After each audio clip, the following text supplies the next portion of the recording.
Namaskaram. Welcome to EC2 Apply channel.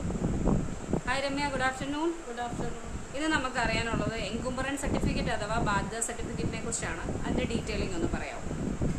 എൻകുംബറൻസ് certificate അഥവാ ബാധ്യത certificate എന്ന് പറയുന്നത് നമ്മുടെ ഭൂമിക്ക് എന്തെങ്കിലും ജപ്തി നടപടികളോ മറ്റുള്ള എന്തെങ്കിലും ബാധ്യതകളോ വന്നു ഭവിച്ചിട്ടുണ്ടോ എന്നറിയുന്നതിന് വേണ്ടി എടുക്കുന്ന സർട്ടിഫിക്കറ്റാണ് ബാധ്യത സർട്ടിഫിക്കറ്റ് എന്ന് പറയുന്നത്. പ്രധാനമായും ബാധ്യത സർട്ടിഫിക്കറ്റ് എടുക്കുമ്പോൾ KSFE, ബാങ്കുകൾ പോലെയുള്ള സ്ഥാപനങ്ങൾ, ധനകാര്യ സ്ഥാപനങ്ങളിൽ നിന്ന് നമുക്ക് ലോണിന് ആവശ്യമായിട്ടാണ് കൂടുതലായി നമ്മൾ ബാധ്യത സർട്ടിഫിക്കറ്റുകൾ എടുക്കുന്നത്. അല്ലെങ്കിൽ വസ്തു നമ്മൾ സെയിൽ ചെയ്യുന്ന സമയത്ത് നമ്മുടെ വസ്തുവിൽ എന്തെങ്കിലും ബാധ്യതകളോ കാര്യങ്ങളോ വന്നിട്ടുണ്ടോ എന്നറിയുന്നതിന് വേണ്ടി നമുക്ക് ബാധ്യത സർട്ടിഫിക്കറ്റ് അത്യാവശ്യമാണ്. ബാധ്യത സർട്ടിഫിക്കറ്റ് നമുക്ക് കിട്ടുന്നത് സബ് രജിസ്ട്രാർ ഓഫീസിൽ നിന്നാണ്.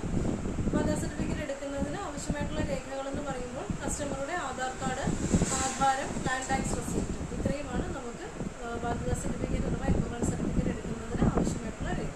ഇതിന്റെ എല്ലാം കോപ്പിയാണോ വേണ്ടത്? എല്ലാത്തിൻ്റെയും കോപ്പി മതി. ആധാരത്തിൻ്റെയും ലാൻഡ് ടാക്സിൻ്റെയും കോപ്പിയാണ് നമുക്ക് ആവശ്യം. എത്ര ദിവസം എടുക്കും ഇത് കിട്ടാൻ? മിനിമം